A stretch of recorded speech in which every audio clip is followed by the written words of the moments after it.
विद्युत ने शांत भाव से सामने की ओर देखा और अपने पीछे से आए आवाज को पूरी तरह नजरअंदाज कर दिया।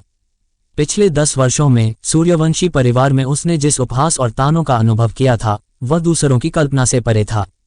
सिंघल परिवार के युवराज शौर्य के मुंह से निकली अवमानना भरी बात से विद्युत के हृदय में जरा भी हलचल नहीं हुई, बल्कि पिछले 1 दशक के अपने अनुभवों के कारण विद्युत इन सब के प्रति बहुत पहले ही उदासीन हो चुका था। जब तक वह स्वयं न चाहे, उसकी पीढ़ी के किसी भी व्यक्ति के लिए उसे शब्दों से उकसाना कठिन था। लिनिया की आंखों में समझने का एक भाव झलका। विद्युत की प्रतिक्रिया अप्रत्याशित नहीं थी।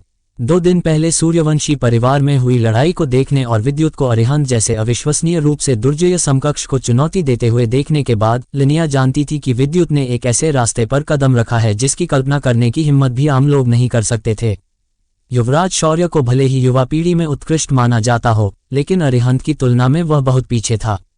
विद्युत के पीछे खड़े युवराज शौर्य को एहसास हुआ कि उसकी बातों को इस लड़के ने नजरअंदाज कर दिया जिसने अभी तक आत्मचंद्रमा भी संघनित नहीं किया था।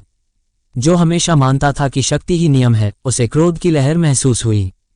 हालांकि जिसे वह पसंद करता था उस लिनिया पर नजर डालते हुए वह उसके सामने अपना संयम खोना नहीं चाहता था, इसलिए युवराज शौर्य ने अस्थायी रूप से अपना गुस्सा दबा लिया। कीर्तिवर्धन अपने हाथ पीठ के पीछे बांधे खड़े थे। उनकी युद्ध पोशाक हवा में फड़फड़ा रही थी क्योंकि वह हवा में उड़ रहे थे, लेकिन उन्होंने अपने पीछे मौजूद तीनों युवाओं की हर गतिविधि को गहरी अंतर्दृष्टि से देखा। वह जानते थे कि विद्युत का अचानक आना युवराज शौर्य को निश्चित रूप से नापसंद होगा। जहां तक लिनिया की बात थी, कीर्तिवर्धन चिंतित नहीं थे। ये युवती किसी और की तुलना में अवलोकन में बेहतर थी। आने वाले महीने में कीर्तिवर्धन इन तीनों युवाओं को पूरी तरह से प्रशिक्षित करने के लिए अपने सभी संसाधनों का उपयोग करेंगे ताकि शतरंग महाप्रतियोगिता शुरू होने से पहले उनकी शक्ति में उल्लेखनीय सुधार करने में मदद मिल सके। विशेष रूप से विद्युत कीर्तिवर्धन को इस युवा से सबसे ज्यादा उम्मीदें थीं। काया गठन की महापूर्णता में होते हुए भी नश्वर शोधन वीर आत्मा क्षेत्र के एक साधक आकाश को हराने में सक्षम होना ये दर्शाता था कि उसका संचय अपने समकालीनों से कहीं ज्यादा था। यदि वह इस महीने के भीतर एक आत्म चंद्रमा को संघनित कर सकता है और नश्वर शोधन क्षेत्र में प्रवेश कर सकता है तो वह इन तीनों का इक्का बन जाएगा। ऐसा लगता है कि मुझे भी इस शतरंग महाप्रतियोगिता में प्रतिस्पर्धा करनी होगी।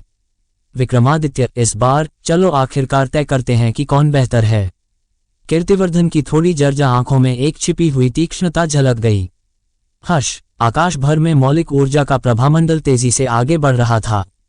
विद्युत ने इसे बहुत देर तक ध्यान से देखा, फिर अचानक चुप्पी तोड़ी। महानगर प्रमुख कीर्तिवर्धन, ये कनिष्ठ अब काया गठन की महापूर्णता पर है। आत्म चंद्रमा को संघनित करने और नश्वर शोधन क्षेत्र में प्रवेश करने के बारे में मुझे अभी भी काफी संदेह हैं। क्या मैं आपसे ज्ञान प्राप्त करने के लिए कह सकता हूँ? अपनी बाहें बांधकर खड़े युवराज शौर्य ने विद्युत के प्रश्न को सुना और उसकी आंखों में एक अनछुपी हंसी आ गई। हा, अच्छा है। मेरे निवास तक पहुंचने से पहले हमें अभी कुछ दूरी तय करनी है। मैं, महानगर प्रमुख, तुम्हें आत्मचंद्रमा के बारे में समझाता हूं।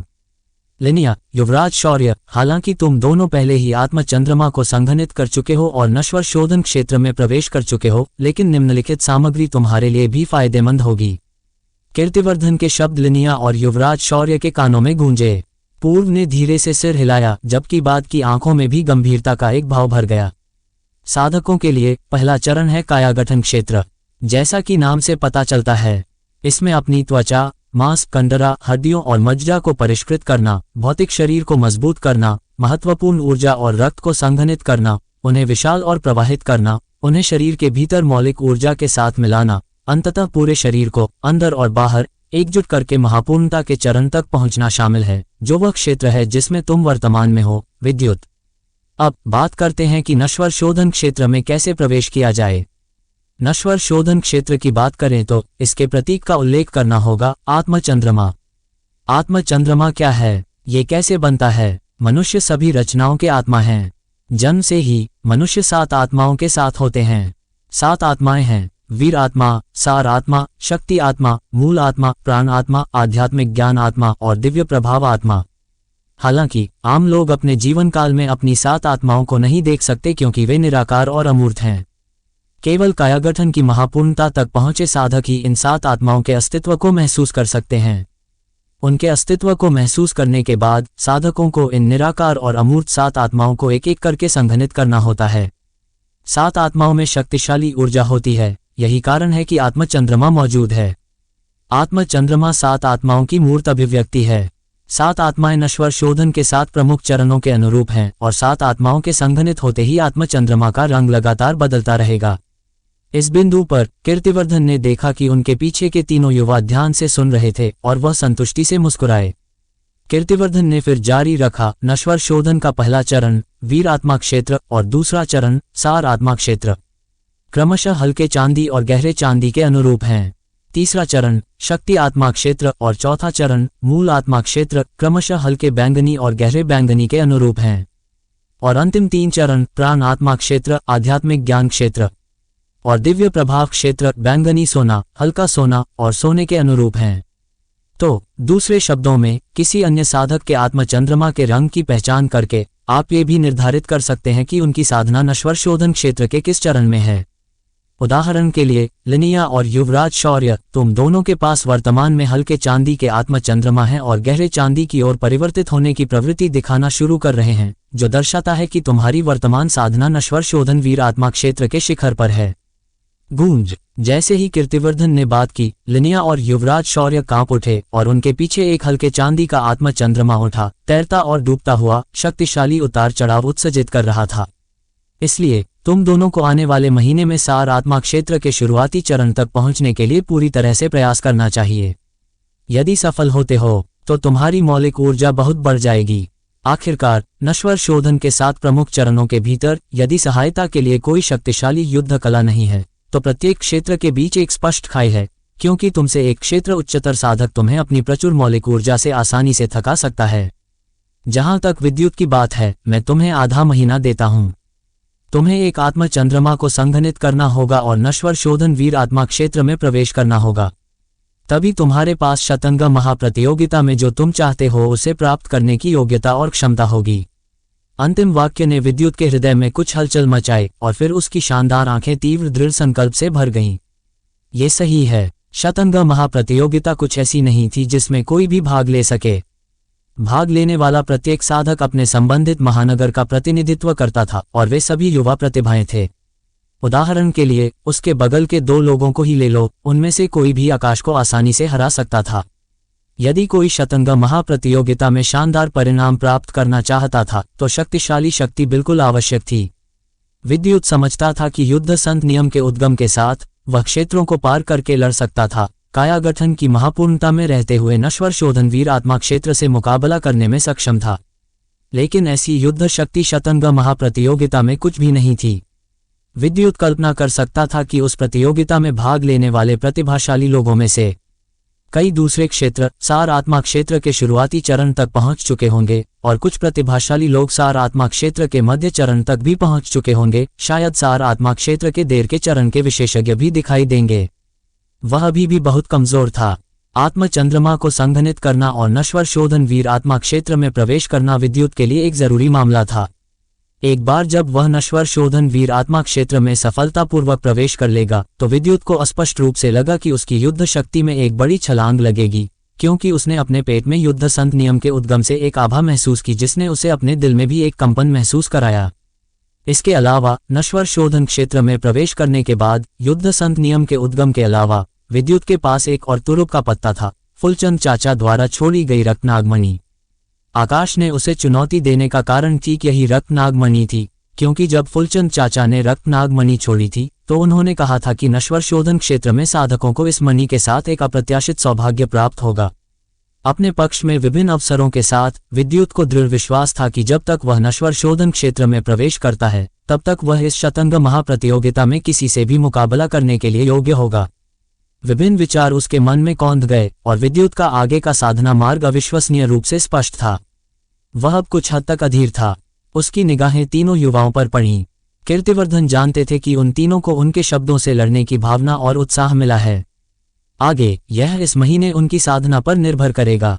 हालांकि इस बार उस मामले के आगमन के कारण शतंग महाप्रतियोगिता को जल्दी शुरू करना पड़ा। कुछ सूचित व्यक्ति जिन्हें खबर मिली है वे निश्चित रूप से अब और पीछे नहीं हटेंगे। पिछली शतंग महाप्रतियोगिता में कई प्रतिभाशाली लोगों ने उस मामले के कारण सहा और लगन से साधना की। ये सब इस शतंग महाप्रतियोगिता में चमकने के लिए, उस जगह के लोगों का पक्ष प्राप्त करने का मौका पाने के लिए और एक ही कदम में स्वर्ग तक चढ़ने का अवसर प्राप्त करने के लिए। ये शतरंग महाप्रतियोगिता हाल के दशकों में सबसे क्रूर और शानदार होगी। मुझे आश्चर्य है कि क्या मेरे पीछे के ये तीनों युवा उस कदम तक पहुंच सकते हैं। उसकी आंखों में चमक आई और कीर्तिवर्धन ने धीरे धीरे अपनी निगाह विद्युत पर फेर ली, जो अपनी पीठ पर बंधी तलवार के साथ अकेला खड़ा था। शायद केवल उसमें ही वह संभावना है। अगर कीर्तिवर्धन विद्युत को ऊंचा नहीं मानते तो वह उसे दीपांजलि महानगर का प्रतिनिधित्व करने के लिए शतरंग महाप्रतियोगिता में क्यों आमंत्रित करते। अरिहंत के दबाव में विद्युत ने फिर भी कोई डर या संकोच नहीं दिखाया और यहां तक कि 4 साल के समझौते का प्रस्ताव भी रखा। इसे देखकर कीर्तिवर्धन को भी भावनाओं का एक उछाल महसूस हुआ और सबसे महत्वपूर्ण बात यह थी कि कीर्तिवर्धन को धीरे धीरे याद आया कि 10 साल पहले विद्युत नाम का ये युवा कितना शानदार था। यदि ऐसा नहीं होता तो अरिहंत अपने वर्तमान पद पर होते हुए भी उस पर इतना क्यों केंद्रित रहता।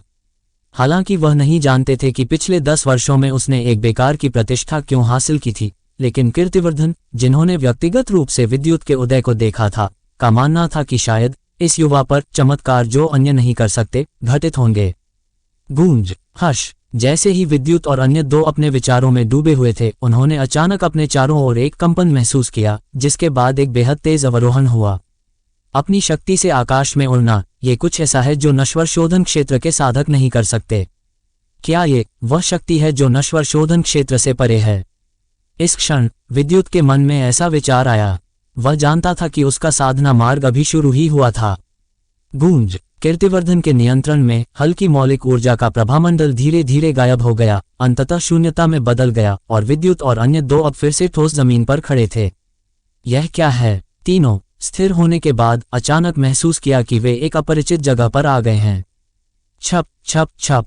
विद्युत की निगाहों के अंत में उससे 1 दर्जन कदम दूर एक छोटा पहाड़ था जो एक अत्यंत तीव्र उतार चढ़ाव उत्सर्जित कर रहा था और साथ ही बहते पानी जैसी आवाज उसके कानों में गूंज रही थी। उसी समय विद्युत ने स्पष्ट रूप से उससे निकलती एक हल्की गर्मी महसूस की। जैसे ही विद्युत इस गर्मी के संपर्क में आया, उसे अपने शरीर के अंदर अपनी संत मार्ग युद्ध शक्ति में थोड़ा कंपन महसूस हुआ और उसके संचलन की गति कई बिंदुओं से तेज होती दिखाई दी। लिनिया और युवराज शौर्य को इस क्षण विद्युत जैसा ही महसूस हुआ, उन्होंने भी उस छोटे पहाड़ से गर्मी महसूस की। लिनिया की ठंडी आंखों में आश्चर्य का एक भाव झलका। ऐसा लगा जैसे उसे कुछ याद आया हो और उसने कीर्तिवर्धन की ओर देखा तो पाया कि वह मुस्कुरा रहे थे और धीरे से सिर हिला रहे थे। ये सही है, वहां मौलिक ऊर्जा की एक नदी है। विद्युत को यह वाक्य कुछ हद तक अस्पष्ट लगा, जबकि लिनिया और युवराज शौर्य के भाव तुरंत बदल गए। आपका मतलब उन आदिम ऊर्जा नदियों से है जो स्वर्ग और पृथ्वी की आदिम ऊर्जा को महाशक्ति के साथ एकत्र करके नदी में संघनित करती हैं, जिससे उसमें साधना करने वालों की गति कई गुना बढ़ जाती है। लिनिया की आवाज हैरानी से भरी हुई गूंज उठी। उसका नाजुक शरीर हिला और वह तेजी से छोटे पहाड़ की ओर बढ़ी। उसके पीछे सिंघल परिवार का युवक भी करीब से पीछा कर रहा था। उसके चेहरे पर सुखद आश्चर्य का भाव था। विद्युत को नहीं पता था कि यह आदिम ऊर्जा नदी क्या थी। पिछले 10 वर्षों से उसने केवल युद्ध के देवता के नियम के स्रोत को संघनित करने पर ध्यान केंद्रित किया था। कुछ बुनियादी ज्ञान के अलावा वह कई सामान्य साधना तथ्यों के बारे में स्पष्ट नहीं था। हालांकि लिनिया और सिंघल परिवार के युवक अपने अपने परिवारों में सूर्यवंशी परिवार में आकाश के समान दर्जा रखते थे। साधना के अलावा उन्हें अन्य सामान्य साधना ज्ञान की कुछ समझ थी, जैसे कि औषधियों की पहचान करना और स्वर्ग और पृथ्वी के आध्यात्मिक खजानों को पहचानना। Hush hush hush. वे तीनों जल्दी से छोटी पहाड़ी के शिखर पर पहुंच गए, जो 10 गज से अधिक ऊंचा नहीं था। गड़गड़ाहट गड़गड़ाहट। बहते पानी जैसी आवाजें सुनकर विद्युत की आंखें तुरंत चमक उठीं। उसे घेरने वाली गर्माहट ने उसके शरीर में दिव्य युद्ध शक्ति को और भी तेजी से प्रवाहित किया। पहाड़ की चोटी के ठीक बीच में लगभग 3 गज चौड़ा एक कुंड था, जो दूधिया सफेद तरल से भरा हुआ था। गर्माहट इसी दूधिया सफेद तरल से आ रही थी। विद्युत स्पष्ट रूप से महसूस कर सकता था कि इस दूधिया सफेद तरल में आश्चर्यजनक आदिम ऊर्जा का उतार चढ़ाव था। दीपांजलि महानगर का नगर प्रमुख बनने का मेरा मुख्य कारण यही आदिम ऊर्जा नदी है। ये कुंड स्वाभाविक रूप से बना था और मूल रूप से इसमें केवल हथेली के आकार का स्टेलेक्टाइट तरल का एक पोखर था। कम से कम कई दशकों के पोषण के बाद यह अंततः स्टेलेक्टाइट तरल का एक उथला कुंड बन गया। पिछले 10 वर्षों से मैं यहाँ साधना कर रहा हूँ, लगातार स्वर्ग और पृथ्वी की आदिम ऊर्जा को कुंड में प्रवाहित कर रहा हूँ, इसे स्टेलेक्टाइट तरल के साथ मिला रहा हूँ। कड़ी मेहनत रंग लाती है। इन 10 वर्षों के प्रयास के बाद ये कुंड आखिरकार धीरे धीरे भर गया है, जिससे एक आदिम ऊर्जा नदी बन गई है। कीर्तिवर्धन की आवाज में थोड़ा गर्व था। यह आदिम ऊर्जा नदी लगभग पूरी तरह से उनकी रचना थी और इसे सभी शतरंग महानगरों के बीच अद्वितीय कहा जा सकता था। यदि आप क्षेत्रों को तोड़ना चाहते हैं तो आवश्यक स्तर तक पहुंचने के अलावा आपको स्वर्ग और पृथ्वी से आदिम ऊर्जा के संचार की भी आवश्यकता होती है। यदि सफलता के दौरान पर्याप्त आदिम ऊर्जा नहीं होती है तो न केवल विफल होना आसान होता है बल्कि आपको एक झटका भी लगेगा। इसलिए अगले आधे महीने तक आप तीनों इस आदिम ऊर्जा नदी में कूदकर साधना करेंगे। आपको कितनी भी आदिम ऊर्जा की आवश्यकता क्यों न हो, यह आदिम ऊर्जा नदी आपको संतुष्ट कर सकती है। जैसे ही कीर्तिवर्धन ने बात की, तीनों की सांसें धीरे धीरे तेज हो गईं। कीर्तिवर्धन के स्पष्टीकरण के बाद विद्युत को भी समझ में आया कि यह आदिम ऊर्जा नदी कितनी कीमती थी। अगर वे इसके अंदर साधना करते हैं तो न केवल उनकी गति कई गुना बढ़ जाएगी बल्कि वे सफलताओं के दौरान अधिक शक्ति भी अवशोषित कर सकते हैं, जिससे वे सफलता के बाद और भी मजबूत हो जाएंगे। ये पता होना चाहिए कि पहले महानगर में भी ऐसी आदिम ऊर्जा नदियां दुर्लभ थीं, फिर भी दीपांजलि महानगर के पास एक थी। ठीक है, अब और समय बर्बाद मत करो, तुम तीनों तुरंत शुरू करो। कीर्तिवर्धन ने अपना हाथ हिलाया और लिनिया, सिंघल परिवार का युवक और विद्युत ने और समय बर्बाद नहीं किया। वे सभी कूद गए, तेजी से कुंड के तल तक डूब गए। आदिम ऊर्जा नदी के बगल में खड़े होकर कीर्तिवर्धन अपने हाथों को अपनी पीठ के पीछे करके खड़े थे। कुंड के तल पर तीन धुंधले पालथी मारे हुए युवा आकृतियों को देख रहे थे। उनकी आंखों में प्रत्याशा का भाव मजबूत होता गया। कड़ी मेहनत करो तुम तीनों छोटे। ओम। जिस क्षण वह आदिम ऊर्जा नदी में कूदे, विद्युत ने महसूस किया कि उन्हें एक बल द्वारा खींचा जा रहा है, कुंड के तल की ओर डूब रहा है। उसी समय उनके शरीर में दिव्य युद्ध शक्ति तुरंत फट गई, अत्यधिक गति से प्रसारित हो रही थी। विद्युत ने तुरंत महसूस किया कि उनके शरीर का हर रोम आदिम ऊर्जा नदी से भर गया था। बस इस छोटे से समय में यह उनकी सामान्य साधना के 1 घंटे के बराबर था। इस खोज ने विद्युत को खुशी से भर दिया। धीरे धीरे वह कुंड के तल तक डूब गए, धीरे धीरे खुद को पालथी मारे हुए स्थिति में समायोजित किया और गहन स्तर की साधना शुरू कर दी। सूर्य उदय हुआ और चंद्रमा अस्त हुआ। दिन और रात लगातार बारी बारी से आए और पलक झपकते ही 5 दिन बीत गए। इन 5 दिनों के दौरान कीर्तिवर्धन एक पल के लिए भी नहीं निकले। अपनी साधना से वह लिनिया और सिंघल परिवार के युवक की वर्तमान स्थिति को ठीक से समझ सकते थे। इन 5 दिनों की एकांत साधना के बाद उनके शरीर आदिम ऊर्जा अवशोषण के मामले में संतृप्त अवस्था में पहुंच गए थे और उनके क्षेत्र भी अपने पूर्ण शिखर पर चढ़ गए थे। लिनिया और सिंघल परिवार के युवक में स्वयं उत्कृष्ट प्रतिभा थी, अन्यथा वे इतनी कम उम्र में ऐसे क्षेत्र तक नहीं पहुंच पाते। अब वे केवल एक अवसर की प्रतीक्षा कर रहे थे और सब कुछ स्वाभाविक रूप से अपनी जगह पर गिर जाएगा, जिससे वे नश्वर शोधन आत्मनिर्माण क्षेत्र में सफलतापूर्वक प्रवेश कर सकेंगे। उनकी निगाहें धीरे धीरे दूसरी पालथी मारे हुए आकृति की ओर गईं और कीर्तिवर्धन के चेहरे पर एक अजीब अभिव्यक्ति दिखाई दी। अपनी दृष्टि से उन्होंने पाया कि वह वास्तव में इस क्षण विद्युत की स्थिति को समझने में असमर्थ थे। ये ध्यान दिया जाना चाहिए कि कीर्तिवर्धन की साधना लंबे समय से 7 नश्वर शोधन क्षेत्रों को पार कर चुकी थी, फिर भी वह कायागठन क्षेत्र के एकमात्र साधक को नहीं देख सके जो लगन से अपने आत्मचंद्रमा को संघनित करने की कोशिश कर रहा था। कीर्तिवर्धन की याद में ऐसी खोज केवल 2 बार हुई थी। पहली बार उस राक्षसी प्रतिभा के साथ जिसका सामना उन्होंने कुछ साल पहले महानगर में किया था, और जहां तक दूसरी बार यह अरिहंत के साथ था। अब यह विद्युत कीर्तिवर्धन को वही एहसास दे रहा था जिससे कीर्तिवर्धन को अविश्वसनीय रूप से साजिश महसूस हुई। ओम। गड़गड़ाहट, गड़गड़ाहट। विद्युत को नहीं पता था कि वह कब तक साधना कर रहे थे। उनका दिमाग लंबे समय से आत्मविस्मृति की स्थिति में प्रवेश कर चुका था।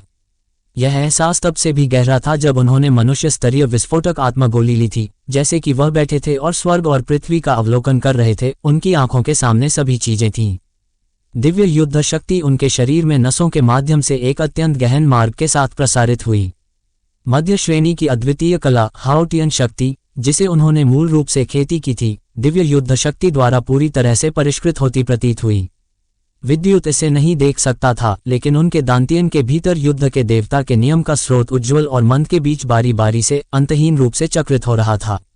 इस चक्र के साथ दिव्य युद्ध शक्ति की धाराएं इससे पैदा हुईं, धीरे धीरे दांतियन से बाहर निकल गईं और मूल दिव्य युद्ध शक्ति के साथ विलय हो गईं। दिव्य युद्ध शक्ति को विद्युत के पूरे शरीर में एक रहस्यमय प्रक्षेपवक्र में प्रसारित करने के लिए मार्गदर्शन किया, उनकी साधना को थोड़ा थोड़ा करके बढ़ाया, और विद्युत को घेरने वाली आदिम ऊर्जा नदी लिनिया और सिंघल परिवार के युवक की तुलना में 10 गुना तेज गति से खपत हो रही थी।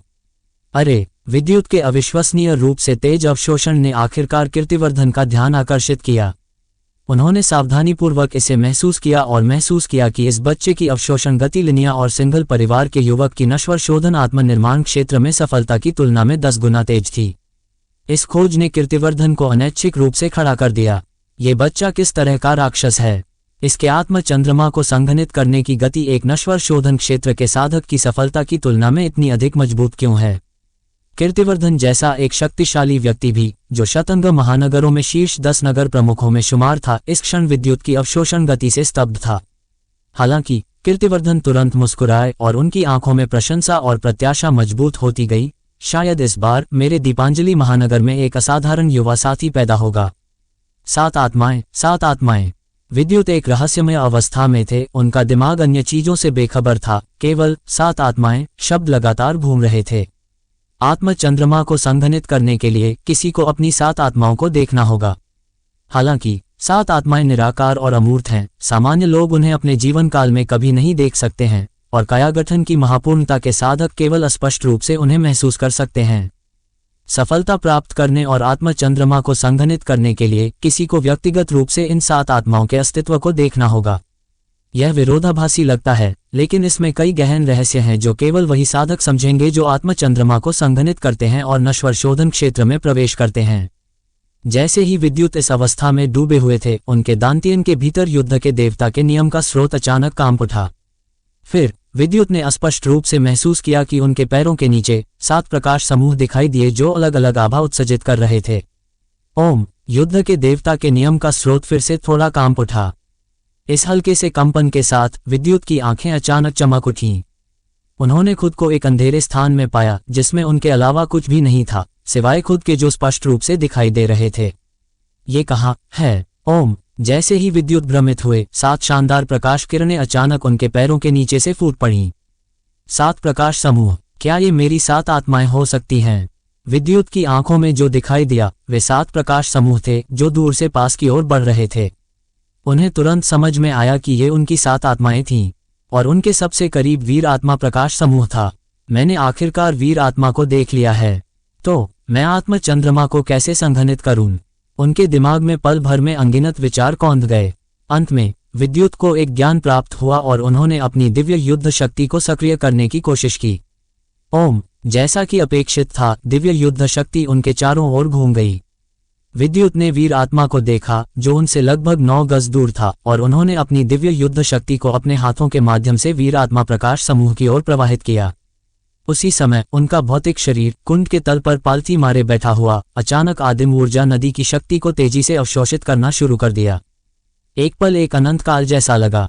अज्ञात समय के बाद विद्युत ने अपने हाथों में एक कंपन महसूस किया और दिव्य युद्ध शक्ति अंततः 9 गज दूर वीर आत्मा प्रकाश समूह में प्रवेश कर गई। गड़गड़ाहट, गड़गड़ाहट। जैसे ही विद्युत ने अपनी दिव्य युद्ध शक्ति वापस ली, वीर आत्मा प्रकाश समूह वास्तव में दिव्य युद्ध शक्ति के साथ धीरे धीरे खींचा गया। यह एहसास ऐसा था जैसे तारों भरे आकाश में एक विशालकाय व्यक्ति एक तारे को खींच रहा हो। विद्युत की आंखें उज्ज्वल और उज्ज्वल होती गईं। उन्हें समझ में आया कि जब वीर आत्मा प्रकाश समूह पूरी तरह से उनके पैरों तक खींचा जाएगा तो आत्म चंद्रमा को संघनित करने का क्षण होगा। गड़गड़ाहट, गड़गड़ाहट। वीर आत्मा प्रकाश समूह धीरे धीरे विद्युत की ओर खींचा गया। जैसे जैसे 9 गज की दूरी कम होती गई, विद्युत का दिल शांत होता गया। ओम। गड़गड़ाहट, गड़गड़ाहट। अंत में अज्ञात समय के बाद वीर आत्मा प्रकाश समूह को विद्युत के पैरों तक खींच लिया गया और दिव्य युद्ध शक्ति ने विद्युत को वीर आत्मा प्रकाश समूह से जोड़ दिया। अगला सबसे महत्वपूर्ण क्षण है। मेरे लिए संघनित हो जाओ। इस क्षण विद्युत ने कुछ भी नहीं रोका, अपनी सारी दिव्य युद्ध शक्ति को मुक्त कर दिया और तेजी से इसे वीर आत्मा प्रकाश समूह में इंजेक्ट किया। ओम। जैसे ही दिव्य युद्ध शक्ति को इंजेक्ट किया गया, वीर आत्मा प्रकाश समूह उज्ज्वल और उज्ज्वल होता गया। धमाका। अंत में यह अपनी सीमा तक पहुंच गया और फट गया। ओम। जिस क्षण वीर आत्मा प्रकाश समूह फटा, एक हल्का चांदी का अर्धचंद्र जैसे कि अंधेरे से संघनित हो गया हो, विद्युत के पैरों के नीचे दिखाई दिया। आत्मचंद्रमा। विद्युत ने आखिरकार अपना आत्मचंद्रमा संघनित कर लिया था। गड़गड़ाहट, गड़गड़ाहट। जिस क्षण आत्मचंद्रमा दिखाई दिया, एक शक्तिशाली उतार चढ़ाव तुरंत विद्युत से फूट पड़ा जो कुंड के तल पर पालथी मारे बैठे थे। वह नश्वर शोधन वीर आत्मा क्षेत्र से संबंधित उतार चढ़ाव था। हर्ष, हर्ष। दो आकृतियां जो शक्तिशाली उतार चढ़ाव भी उत्सर्जित कर रही थीं, अचानक आदिम ऊर्जा नदी से बाहर कूद गईं। वे लिनिया और सिंघल परिवार के युवक थे जिन्होंने सफलतापूर्वक सफलता प्राप्त कर ली थी। दोनों थोड़ी देर चुपचाप खड़े रहे, फिर अपनी आंखें खोली। उनमें खुशी मुश्किल से समाई हुई थी। ओम! उनके पीछे से दो गहरे चांदी के आत्मचंद्रमा धीरे धीरे उठे। लिनिया और सिंघल परिवार के युवक ने सफलतापूर्वक नश्वर शोधन के दूसरे क्षेत्र, आत्मनिर्माण क्षेत्र में प्रवेश कर लिया था। कीर्तिवर्धन ने दोनों को काफी संतुष्टि से देखा। केवल 7 दिन बीते थे और दोनों ने सफलता प्राप्त कर ली थी। जितना समय उन्होंने उम्मीद की थी उसका आधा। उनकी प्रतिभा वास्तव में असाधारण थी। गड़गड़ाहट, गड़गड़ाहट। हालांकि जैसे ही उनकी सफलता की खुशी अभी दूर नहीं हुई थी, पूरी आदिम ऊर्जा नदी अचानक फट गई। फिर गति की एक चौंकाने वाली लहर बह निकली। अंधेरे स्थान के अंदर विद्युत का भाव गंभीर था। एक हल्का चांदी का प्रकाश धीरे धीरे उनके पैरों के नीचे से उठा। आत्मचंद्रमा को संघनित करना सबसे महत्वपूर्ण कदम था और उसके बाद उनके पैरों के नीचे आत्मचंद्रमा को उनके शरीर के साथ विलय करना पड़ा। जब उनके पैरों के नीचे आत्मचंद्रमा धीरे धीरे उनके पीछे से उठा तो ये रात के आकाश में ऊंचा उठते हुए एक उज्ज्वल चंद्रमा जैसा था। इस प्रक्रिया को उदय होता चंद्र कहा जाता था। ओम! दिव्य युद्ध शक्ति अपनी पूरी शक्ति के साथ फट गई। विद्युत ने कुछ भी नहीं रोका। उनके हाथ शून्य को खींचते हुए दिखाई दिए। अपने पैरों के नीचे आत्मचंद्रमा को उठाने के लिए अपनी पूरी ताकत का इस्तेमाल किया। धमाका! ओम! एक हल्का चांदी का अर्धचंद्र धीरे धीरे विद्युत के पीछे से उठा, अंततः जगह पर मंडराता रहा, शक्तिशाली ऊर्जा के साथ फट गया। आत्मचंद्रमा गड़गड़ाया, उसका प्रकाश सभी दिशाओं को रोशन कर रहा था। अंधेरे स्थान में आत्मचंद्रमा प्रकाश का एकमात्र स्रोत बन गया। विद्युत अपनी पूरी शक्ति को उजागर करते हुए अंततः उदय होता चंद्र में सफल रहे। ओम! हर्ष! पूरी आदिम ऊर्जा नदी पूरी तरह से उमड़ पड़ी और फटती हुई आदिम ऊर्जा नदी के भीतर से विद्युत एक हल्के चांदी के अर्धचंद्र के साथ उनके पीछे से बाहर कूद गए। बुझ! शांत खड़े विद्युत की आंखें कसकर बंद थीं। उनके शरीर से हल्की सुनहरी दिव्य युद्ध शक्ति उमड़ रही थी और उनका सुनहरे लाल रक्त तेज लगातार धड़क रहा था। उनके पीछे हल्का चांदी जैसा आत्म चंद्रमा धीरे धीरे कांप रहा था, एक व्यक्ति जितना ऊंचा ऊपर नीचे होता हुआ। जैसे जैसे रात गहरी हुई, विद्युत के शरीर से एक शानदार रोशनी निकली और उस रोशनी के भीतर एक शक्तिशाली अथाह आभा थी। लिनिया ने विद्युत की तरफ देखा, जिनकी आंखें कसकर बंद थीं और उनकी ठंडी आंखों में अनकहे आश्चर्य का संकेत दिखाई दिया। ऐसा इसलिए था क्योंकि उनकी अनुभूति में विद्युत, जिसने अभी अभी अपना आत्म चंद्रमा संघनित किया था और नश्वर शोधन वीर आत्मा क्षेत्र में प्रवेश किया था, उनके लिए अथाह थे। सटीक रूप से कहें तो वर्तमान विद्युत नश्वर शोधन वीर आत्मा क्षेत्र के शुरुआती चरण के एक साधक प्रतीत हो रहे थे, लेकिन उनका पूरा अस्तित्व लगातार एक ऐसी आभा उत्सर्जित कर रहा था जिसने लिनिया को हल्का सा दिल कांपने का एहसास कराया, जैसे कि उनके सामने का युवक गहरे समुद्र में एक जल नाग में बदल गया हो, सागर में प्रवेश करता एक नाग पूरी तरह से पुनर्जन्म ले चुका हो। युवराज शौर्य ने थोड़ा भौहें चढ़ाई, ध्यान से विद्युत का निरीक्षण किया। स्पष्ट रूप से बाद वाले का आत्म चंद्रमा को संघनित करने के बाद नश्वर शोधन वीर आत्मा क्षेत्र के शुरुआती चरण में प्रवेश करना भी उन्हें कुछ हद तक प्रभावित कर गया था। बुझ! काफी देर बाद दिव्य युद्ध शक्ति धीरे धीरे कम हो गई और विद्युत ने अपनी आंखें खोलीं। हालांकि उनकी अभिव्यक्ति शांत रही, उनकी निगाहों के भीतर खुशी का एक संकेत था। मुट्ठी कसते हुए विद्युत ने अपने शरीर में दिव्य युद्ध शक्ति को महसूस किया, जो कई गुना सघन हो गई थी। आत्म चंद्रमा को संघनित करने और नश्वर शोधन वीर आत्मा क्षेत्र में प्रवेश करने के बाद उन्हें लगा कि वह काया गठन की महापूर्णता में रहने की तुलना में कई गुना अधिक मजबूत हो गए हैं। वह महसूस कर सकते थे कि अगर उन्हें अपनी वर्तमान युद्ध शक्ति के साथ आकाश का सामना करना पड़ता तो विद्युत को पूरा विश्वास था कि वह एक ही मुक्के से आकाश को ध्वस्त कर सकते थे। बुझ! उनके पीछे का आत्म चंद्रमा विद्युत को एक अविश्वसनीय रूप से नया एहसास दे रहा था। ये तैरता और डूबता था, अविश्वसनीय रूप से तरोताजा करने वाले आराम की लहरें उत्सर्जित करता था। इस भावना के तहत विद्युत समझ गए कि वह हमेशा एक स्पष्ट चेतना और एक शांत हृदय बनाए रख सकते हैं। बहुत बढ़िया, बहुत बढ़िया। तुम्हारा प्रदर्शन वास्तव में मेरी अपेक्षाओं से परे रहा। तुम सचमुच सब प्रतिभाशाली हो। हा हा हा हा। कीर्तिवर्धन की सराहना भरी हंसी गूंजी। तीनों के दिलों में एक हलचल हुई और उन्होंने मुट्ठी बांधकर कीर्तिवर्धन को झुककर प्रणाम किया। आपके पालन पोषण की कृपा के लिए धन्यवाद, सिटी लॉर्ड। विद्युत, युवराज शौर्य और लिनिया सभी समझ गए कि इस बार उनके सफल होने का अवसर पूरी तरह से कीर्तिवर्धन की खेती से आया था। उनके बिना वे तीनों मात्र 7 दिनों के भीतर अपनी मूल खेती को कभी भी तोड़ नहीं पाए होंगे। कीर्तिवर्धन के प्रति तीनों अब अपने दिल की गहराई से वास्तविक आभार महसूस कर रहे थे। हे, तुम्हें मेरा धन्यवाद करने की जरूरत नहीं है। इस बार तुम तीनों मेरी दीपांजलि महानगर का प्रतिनिधित्व शतरंग महाप्रतियोगिता में कर रहे हो। सिटी लॉर्ड के रूप में स्वाभाविक रूप से मुझे योगदान देना होगा। ठीक है, तुम सब अभी सफल हुए हो और तुम्हारे शरीर में मौलिक ऊर्जा अभी भी बहुत अस्थिर है। आज रात तुम अपनी सीमाओं को मजबूत करोगे। कल हमारे पास करने के लिए और भी चीजें हैं। तीनों ने सिर हिलाया। प्रत्येक ने एक जगह ढूंढ ली जहां वे पालथी मारकर बैठ गए और धीरे धीरे अपनी खेती को मजबूत करने की स्थिति में प्रवेश कर गए। बुज अपने शरीर में दिव्य युद्ध शक्ति को महसूस करते हुए, जो कम से कम 3 गुना सघन थी, विद्युत ने गहरी सांस ली। शुरुआती नश्वर शोधन वीर आत्मा क्षेत्र के उतार चढ़ाव बाहर फैल गए और उन्होंने पूरी तरह से खेती में खुद को लीन कर लिया। कीर्तिवर्धन चुपचाप मौलिक ऊर्जा नदी के कुंड के किनारे चले गए। कुंड में दूधिया सफेद तरल को देखते हुए उनकी आंखों में धीरे धीरे एक चंचल नजर दिखाई दी। पूरी मौलिक ऊर्जा नदी लगभग 1/3 कम हो गई है। इस 1/3 में से केवल 30% लिनिया और युवराज शौर्य द्वारा अवशोषित की गई थी। शेष 70% पूरी तरह से विद्युत द्वारा अवशोषित की गई थी।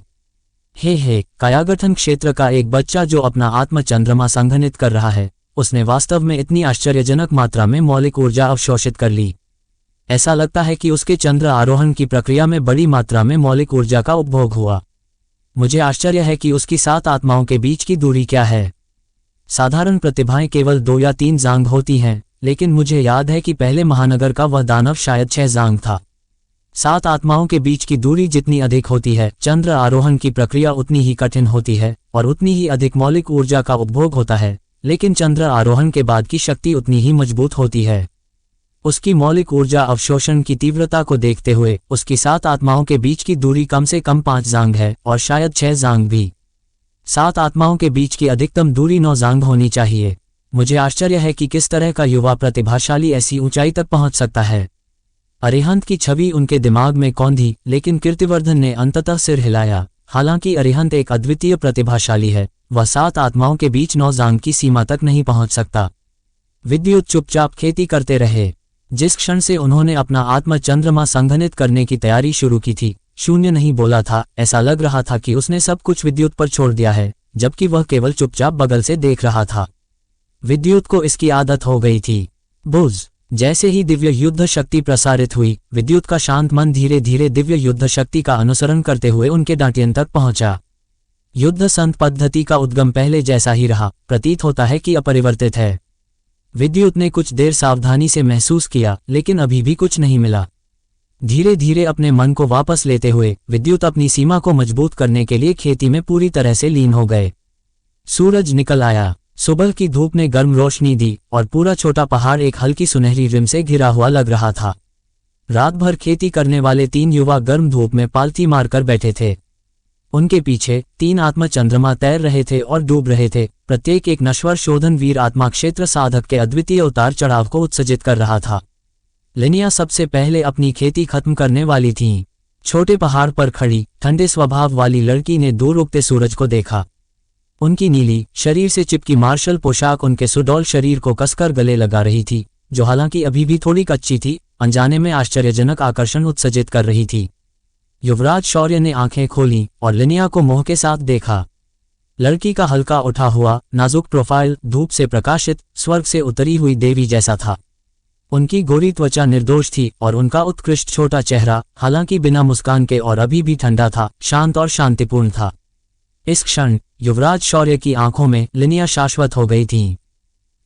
एक मैली सांस छोड़ते हुए विद्युत ने भी अपनी रात की खेती पूरी कर ली, सुबह के सूरज का सामना करते हुए। उनकी खुली आंखें भावना से भरी थीं और एक हल्की सुनहरी चमक उनके गहरे विद्यार्थियों में चमकती हुई लग रही थी। सीधे खड़े होकर विद्युत ने अपने हाथ पीछे किए हुए खड़े थे, आकाश में धीरे धीरे उगते सूरज को भी देख रहे थे। गर्म धूप अनगिनत बाधाओं को तोड़कर अपनी जुनून को अंतहीन दूरी तक जारी कर रही थी। बहुत सुंदर। विद्युत मदद नहीं कर सके और धीरे से बोले, उनकी अभिव्यक्ति शांत थी। बस यही वाक्य लिनिया ने सुना, जो उनसे बहुत दूर नहीं थी। युवक के 3 शब्दों में एक जादुई शक्ति थी, जिसने तुरंत लड़की के शांत दिल की झील में एक छोटा पत्थर फेंक दिया, जिससे महीन लहरों के घेरे बन गए। किसी बिंदु पर लिनिया के ठंडे छोटे चेहरे पर एक लालिमा कौंध गई। उन्हें नहीं पता था कि विद्युत के 3 शब्द सुबह के सूरज का जिक्र कर रहे थे या उनका। ठीक है, रात भर की खेती के बाद तुम्हारी खेती ज्यादातर मजबूत हो जानी चाहिए। शतरंज महाप्रतियोगिता की शुरुआत में अभी भी 20 से अधिक दिन बाकी हैं। समय दबा रहा है, इसलिए मेरे पीछे आओ। मौलिक ऊर्जा की एक विशाल लहर ने तुरंत तीनों आकृतियों को घेर लिया। कीर्तिवर्धन ने विद्युत और अन्य दोनों को हवा में ले लिया, छोटे पहाड़ से गायब हो गए। बुझ बस 10 सांस से अधिक समय में कीर्तिवर्धन उन्हें एक भव्य रूप से डिजाइन किए गए हवेली में ले आए। यह मेरा सिटी लॉर्ड का महल है, मेरे पीछे आओ। विद्युत और अन्य दोनों ने कीर्तिवर्धन का बारीकी से अनुसरण किया, हवेली के अंदर गहराई तक चलते हुए। रास्ते में उन्होंने किसी और को नहीं देखा, ऐसा लगता था कि कीर्तिवर्धन हमेशा इस निवास में अकेले रहते थे। जैसे ही उनके कदम रुके, विद्युत, लिनिया और युवराज शौर्य एक बड़े चौक पर पहुंचे। चौक नील संघनित पत्थर के स्लैब से पक्का किया गया था। ये स्लैब अविश्वसनीय रूप से कठोर थे और उन्हें नुकसान पहुंचाना मुश्किल था, जिससे वे युद्ध तकनीकों का अभ्यास करने के लिए एक उत्कृष्ट स्थान बन गए थे। सिर्फ ये नील संघनित पत्थर के स्लैब ही तीनों को अंदर से आश्चर्यचकित कर गए, क्योंकि उनके संबंधित परिवारों में ऐसे कोई स्लैब नहीं थे। फिर भी यहाँ उन्होंने पूरे चौक को कवर कर रखा था। कीर्तिवर्धन ने अपने सामने के 3 युवाओं को देखा। उनकी नजर गहरी थी और धीरे धीरे बोले, साधकों के लिए मौलिक ऊर्जा और सीमा मूलभूत हैं। जब दोनों एक निश्चित स्तर तक पहुंच जाते हैं तो उन्हें युद्ध तकनीकों के माध्यम से उजागर किया जाना चाहिए। इस शतरंज महाप्रतियोगिता की क्रूरता तुम्हारी कल्पना से कहीं अधिक होगी, विशेष रूप से प्रारंभिक टीम की लड़ाई जिसमें सबसे अधिक उन्मूलन दर होती है। इसलिए आगे मैं तुम्हें टीम की लड़ाई में अंत तक जीवित रहने की पूंजी सिखाऊंगा। बोलने के बाद कीर्तिवर्धन के दाहिने हाथ पर एक रोशनी चमकी, जिसके बाद 3 छोटे स्क्रॉल क्रमशः तीनों व्यक्तियों की ओर शूट हुए। विद्युत ने उल्टे हुए स्क्रॉल को पकड़ा। यह हथेली के आकार का, काला और एक अज्ञात सामग्री से बना था, जो अत्यंत प्राचीन लग रहा था। धीरे से स्क्रॉल खोलते हुए तीनों ने धीरे धीरे इसकी जांच करना शुरू कर दिया। आधे घंटे बाद विद्युत सबसे पहले ऊपर देखा। उनकी आंखें प्रशंसा से भरी थीं और सदूर छिपे हुए आश्चर्य का संकेत था। युवराज शौर्य और लिनिया ने भी कुछ देर बाद ऊपर देखा।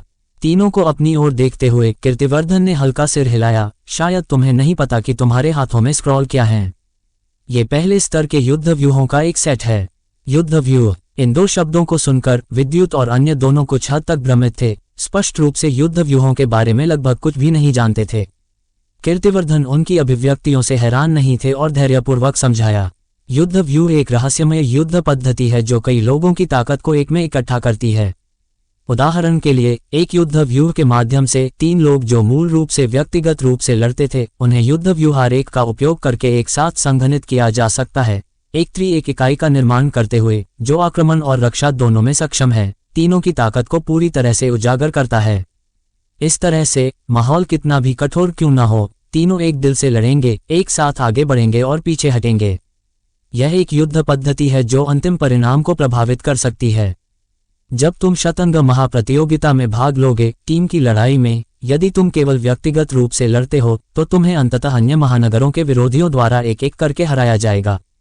मेरी बातों पर संदेह मत करना, क्योंकि सभी 100 महानगरों में मेरी दीपांजलि महानगर केवल 77वें स्थान पर है। इसका मतलब है कि जिन विरोधियों का तुम्हें सामना करना पड़ेगा वे लगभग सभी दीपांजलि महानगर से उच्च रैंक वाले हैं, और इन महानगरों के प्रतिभाशाली तुमसे मजबूत हैं, कमजोर नहीं। कीर्तिवर्धन का लहजा बहुत गंभीर था। वह विद्युत और अन्य दोनों को 100 महानगरों की सामान्य स्थिति समझा रहे थे और साथ ही उन्हें शतरंज महाप्रतियोगिता की क्रूरता और कठिनाई के बारे में सूचित कर रहे थे। ये सब कहने के बाद कीर्तिवर्धन ने गुप्त रूप से सिर हिलाया। उन्होंने विद्युत, लिनिया और युवराज शौर्य की आंखों में कोई डर या गंभीरता नहीं देखी, केवल एक उमड़ती हुई लड़ने की भावना। मैंने तुम्हें अभी अभी जो दिखाया है वह पहले स्तर के युद्ध व्यूह का युद्ध आरेख है, जिसे तुम्हें इन शेष 20 दिनों के भीतर परिचित होना और उसमें महारत हासिल करनी होगी। इस युद्ध व्यूह को नाग आक्रमण युद्ध व्यूह कहा जाता है। नाग आक्रमण युद्ध व्यूह। विद्युत ने अपने हाथ में स्क्रॉल को फिर से देखा और सिर हिलाया। उन्होंने स्क्रॉल पर खींचे गए भयंकर पंजे वाले नागों की एक श्रृंखला देखी। ये नाग आक्रमण युद्ध व्यूह एक 3 व्यक्ति युद्ध व्यूह है, जिसे नाग शीर्ष, नाग शरीर और नाग पूंछ में विभाजित किया गया है। तुम तीनों में से प्रत्येक एक भूमिका लेगा, अंततः अपनी खेती को एक में संयोजित करेगा, एक नाग आक्रमण का निर्माण करते हुए। इस युद्ध व्यूह के साथ तुम टीम की लड़ाई में अंत तक टिके रहने में सक्षम हो सकते हो। नाग शरीर संतुलन बनाए रखता है, नाग शीर्ष की सहायता करता है और नागपूंछ का मार्गदर्शन करता है। नागपूंछ रक्षा के लिए जिम्मेदार है, लचीला और अनुकूलनीय है, हमलों से बचता है। नाग शीर्ष आक्रमण के लिए जिम्मेदार है, समग्र स्थिति को नियंत्रित करता है और सभी दिशाओं में हमला करता है। जब तीनों संयोजन करते हैं तो वे एक सुसंगत इकाई का निर्माण करते हैं, एक जीवित नाग की तरह। वे पीछे हटते समय बचाव कर सकते हैं और आगे बढ़ते समय हमला कर सकते हैं, उसी खेती स्तर के दुश्मनों को दूर करने के लिए पर्याप्त है। ये नाग आक्रमण युद्ध व्यूह है। जैसे ही कीर्तिवर्धन ने इसका परिचय दिया, विद्युत और अन्य दोनों की आंखें उज्ज्वल और उज्ज्वल होती गईं। यदि वे तीनों इस नाग आक्रमण युद्ध व्यूह में महारत हासिल कर सकते हैं तो उनके पास इस शतंग महाप्रतियोगिता की टीम की लड़ाई में एक शक्तिशाली ट्रम्प कार्ड होगा। हालांकि जैसे जैसे वे नाग आक्रमण युद्ध व्यूह को और अधिक समझते गए, एक समान विचार धीरे धीरे उनके दिलों में उभरा। नाग शरीर सबसे सुरक्षित होने के कारण सामने नाग शीर्ष द्वारा नियंत्रित होता है और पीछे नागपूंछ संकटों से बचता है।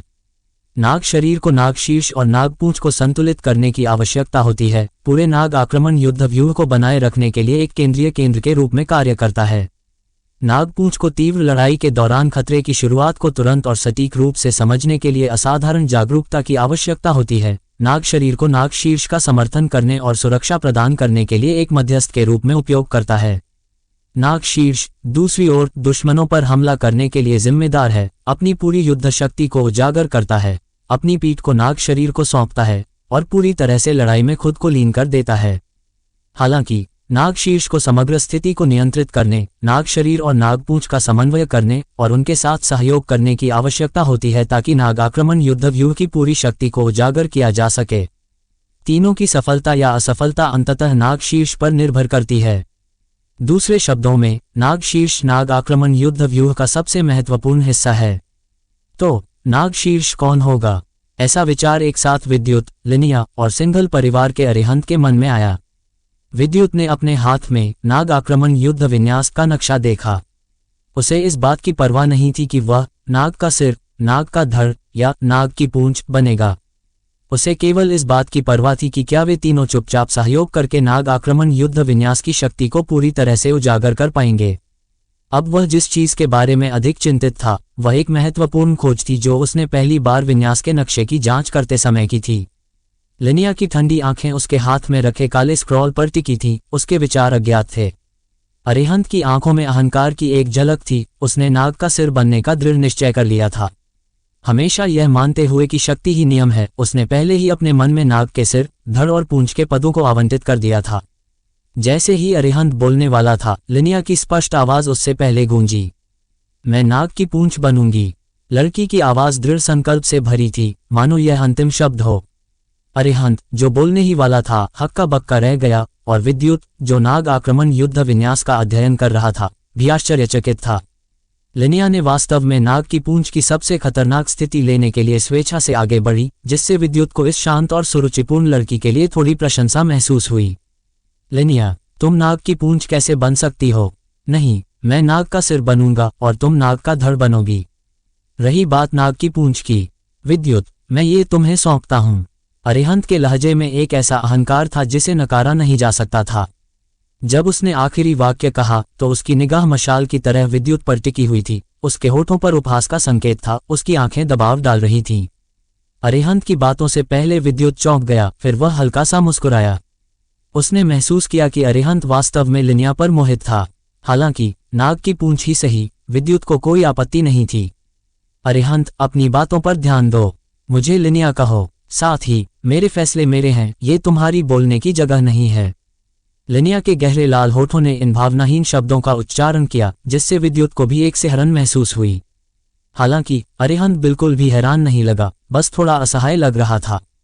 लेकिन जब उसने अपनी नजर वापस विद्युत की ओर की तो उसकी आंखें झपकी, स्पष्ट रूप से विद्युत को समझदार होने और स्वेच्छा से नाग की पूंछ की भूमिका लेने की पेशकश करने के लिए कह रही थी। विद्युत, चिंता मत करो, मैं अरिहंत तुम्हें कोई खतरनाक चीज नहीं होने दूंगा। तुम्हें बस मेरे और लिनिया के पीछे कसकर चलना है और वह करना है जो तुम्हें करना चाहिए और तुम ठीक रहोगे। मुझे नहीं लगता कि तुम एक पुरुष होने के नाते किसी लड़की के साथ एक पद के लिए झगड़ा करने जितने बेशर्म होगे, है ना? अरिहंत लिनिया के बारे में कुछ नहीं कर सका, इसलिए वह केवल विद्युत से ही शुरुआत कर सका। उसकी राय में विद्युत ने अभी अभी अपना आत्म चंद्रमा संघनित किया था और उसका अभ्यास मुश्किल से नश्वर शोधन आत्मा क्षेत्र में प्रवेश किया था। हालांकि नाग की पूंछ बनना कुछ हद तक खतरनाक था, लेकिन ये घातक नहीं होगा। अरिहंत की बातें सुनने के बाद विद्युत ने शांति से उसकी ओर देखा। ईमानदारी से कहूं तो विद्युत को वास्तव में इस बात की परवाह नहीं थी कि वह नाग का धड़ है या नाग की पूंछ, लेकिन अरिहंत की बातें कुछ हद तक दबंग थीं। विद्युत ने उसे एक बार सहन किया था, लेकिन यह व्यक्ति अभी भी उसे उकसा रहा था। इस बार विद्युत इसे और बर्दाश्त नहीं करेगा। चाहे वह नाग का धड़ हो या नाग की पूंछ, मुझे नहीं लगता कि यह तुम्हारे ऊपर है तय करने के लिए, है ना? अगर हर कोई दूसरों के फैसलों में तुम्हारी तरह हस्तक्षेप करता है तो फिर ऐसा क्यों नहीं? तुम नाग की पूंछ बन जाओ और मैं नाग का सिर बनूंगा।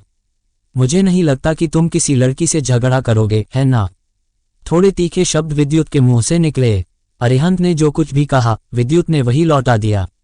मौखिक बहस के मामले में जब तक विद्युत खुद अनिच्छुक नहीं था, वह किसी से नहीं डरता था। विद्युत के शब्दों ने अरिहंत को पहले हक्का बक्का कर दिया। उसने स्पष्ट रूप से उम्मीद नहीं की थी कि विद्युत ऐसी बातें कहेगा। उसकी नजरों में विद्युत जैसा एक अभ्यासी जिसने अभी अभी अपना आत्म चंद्रमा संघनित किया था, उसे वही करना चाहिए जो उसे कहा जाए। इतनी हिम्मत कि वह उसके सामने इतना अहंकारी हो। सबसे महत्वपूर्ण बात यह थी कि विद्युत ने यह बात लिनिया के सामने कही। अरिहंत ने स्पष्ट रूप से लिनिया के होठों पर मुस्कान का एक संकेत देखा, जो स्पष्ट रूप से उसके लिए, अरिहंत के लिए एक शर्मिंदगी थी।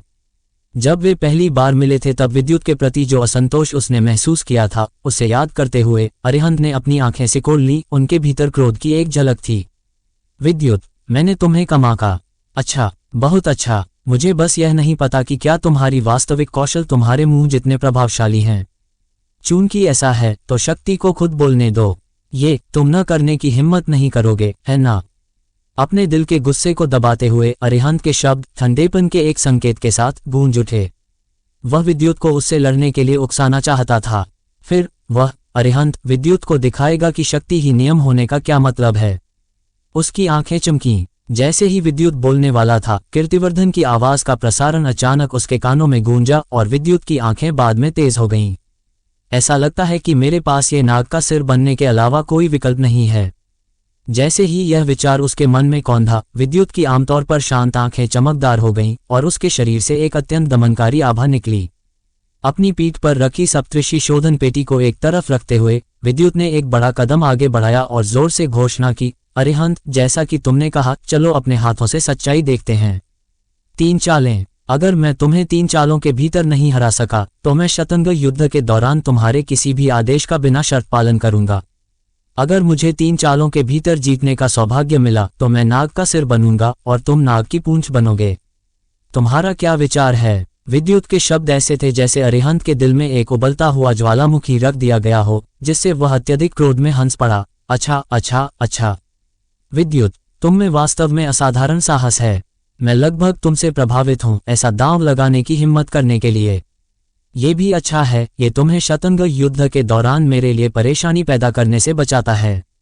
तो आओ फिर, बस 3 चालें। विद्युत के दबंग शब्दों से लिनिया का मूल रूप से ठंडा दिल भी इस क्षण गर्म हो गया।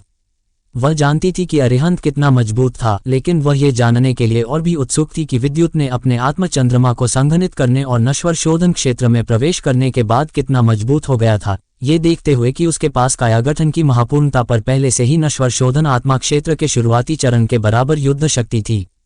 कीर्तिवर्धन ने विद्युत और अरिहंत को देखा, जिन्होंने आंखों में मुस्कान के साथ 3 चालों का समझौता किया था। उसने न केवल विद्युत के कार्यों के लिए उसे दोषी नहीं ठहराया, बल्कि प्रशंसा से भरा था। प्रतिभाशाली व्यक्तियों में अक्सर अद्वितीय व्यक्तित्व होते हैं। वे अपने साथियों के सामने झुकना नहीं चाहते हैं और कभी कभी शांतिपूर्वक सहअस्तित्व में भी असमर्थ होते हैं। वे आत्मविश्वास से भरे होते हैं, दृढ़ता से मानते हैं कि वे किसी से कम नहीं हैं। इसलिए जब 3 ऐसे प्रतिभाशाली व्यक्ति एक साथ इकट्ठे होते हैं तो विवाद अपरिहार्य होते हैं। अरिहंत और विद्युत बिल्कुल ऐसे ही थे। अगर वे ऐसी भावनाओं को लेकर चलते हैं तो शतरंग युद्ध में भाग लेने की तो बात ही छोड़िए, ये भी संदिग्ध होगा कि नाग आक्रमण युद्ध विन्यास भी सफलतापूर्वक विकसित हो पाएगा या नहीं। आखिरकार नाग आक्रमण युद्ध विन्यास के लिए तीनों अभ्यासी को एक दूसरे पर भरोसा करने और उसकी शक्ति को उजागर करने के लिए चुपचाप सहयोग करने की आवश्यकता थी। इसलिए यह मुद्दा कुछ ऐसा था जिसे कीर्तिवर्धन मूल रूप से नाग आक्रमण युद्ध विन्यास का अभ्यास करने से पहले उन तीनों को हल करने का इरादा रखता था।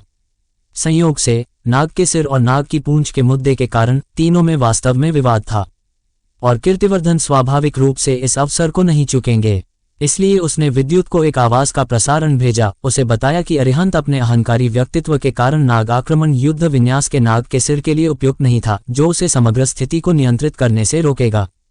अगर वह नाग का सिर होता तो नाग आक्रमण युद्ध विन्यास की शक्ति को अधिकतम तक पूरी तरह से उजागर नहीं किया जा सकता था, जो टीम युद्ध के परिणाम को प्रभावित करेगा और सीधे विद्युत के जाने के अवसर को प्रभावित करेगा। प्रथम महानगर तक कीर्तिवर्धन जानता था कि यह वही था जिसकी विद्युत को सबसे अधिक परवाह थी, इसलिए उसने इसका इस्तेमाल विद्युत को अरिहंत से लड़ने के लिए कहने के बहाने के रूप में किया। जो भी जीतेगा वह नाग का सिर होगा, क्योंकि शक्ति बोलने की पूंजी थी। कीर्तिवर्धन को बस यह उम्मीद नहीं थी कि विद्युत 3 चालों का समझौता करेगा। हालांकि कीर्तिवर्धन तुरंत समझ गया कि विद्युत ने उसके विचारों को भांप लिया था और वह और भी सीधा और दबंग था। कीर्तिवर्धन जानता था कि विद्युत न केवल जीतना चाहता था, बल्कि वह पूरी तरह से और शानदार ढंग से जीतना चाहता था। अरिहंत को गरजती हुई शक्ति से पराजित करना, उसे झुकने के लिए मजबूर करना और इस प्रकार तीनों के बीच उसकी आवाज को एकमात्र बनाना। ऐसा लगता है कि विद्युत ने अरिहंत के व्यक्तित्व को भांप लिया था ताकि ऐसा कदम उठा सके। हाँ, ये बच्चा, वह वास्तव में किसी को इसके लिए उत्सुक करता है। भों, गहरा चांदी का आत्मा चंद्रमा धीरे धीरे अरिहंत के पीछे से उठा और शुरुआती चरण के नश्वर शोधन सार आत्मा क्षेत्र की लहरें बाहर निकल आईं। अरिहंत के शरीर से युवान शक्ति का एक शक्तिशाली उछाल फूटा। एक अहंकारी अभिव्यक्ति के साथ अरिहंत ने विद्युत की ओर देखा और कहा, यह मत कहना कि मैंने तुम्हें मौका नहीं दिया। पहली चाल, तुम पहले जाओ। भों, विद्युत के पीछे से हल्का चांदी का आत्मा चंद्रमा भी उठा। अरिहंत की बातें सुनकर उसकी आंखें चमकी और वह धीरे से हंसा, हे तुम पहले जाओ। मुझे डर है कि अगर मैंने एक चाल चली तो तुम्हें मौका नहीं मिलेगा। अहंकारी, तो ये लो। अराजक मेघ मर्म भेदी हस्त। विद्युत की बातों से पूरी तरह से क्रोधित होकर अरिहंत ने हमला करने की पहल की। एक जोरदार चिल्लाहट के साथ उसके दाहिने हाथ पर बादल की शक्ति का वाष्पीकरण हुआ, जो अलौकिक और अप्रत्याशित था। तुरंत 5 झांक बड़े बादल की शक्ति के हाथ में संघनित हो गया, जो एक मायावी अजीब कोण के साथ विद्युत की ओर झपटा। अराजक मेघ मर्म भेदी हस्त। सिंघल परिवार की अंतिम तकनीक, इसने शरीर के भीतर युवान शक्ति को बादलों में संघनित किया, जिसमें बादलों की अलौकिक अप्रत्याशितता को मूर्त रूप दिया गया, जिसमें छिपी हुई हत्या की मंशा थी। यह एक उच्च श्रेणी की अंतिम तकनीक थी, जो देव बल भ्रामक नाग हस्त के बराबर थी। इस वार के साथ अरिहंत ने अपनी 70% शक्ति का उपयोग किया। उसका इरादा विद्युत को हराना था, मौत से लड़ना नहीं, इसलिए उसने पीछे हटना सुनिश्चित किया। भों, 5 झांक बादल की शक्ति का हाथ बहुत तेज था, लेकिन बिना किसी दिखावा के, जैसे आकाश में तैरता हुआ बादल। ये पहली नजर में दूर लग रहा था, लेकिन पलक झपकते ही ये पहले से ही तुम पर था। अरिहंत की चाल का सामना करते हुए विद्युत के होठों पर एक मुस्कान आ गई, लेकिन उसकी आंखों में एक पूर्ण आत्मविश्वास था। इस चाल को दिखाने दो कि मैं अब कितना मजबूत हूं। अरिहंत और लिनिया की हैरान आंखों के नीचे विद्युत ने 5 झांक बादल की शक्ति के हाथ को अपने शरीर से टकराने दिया।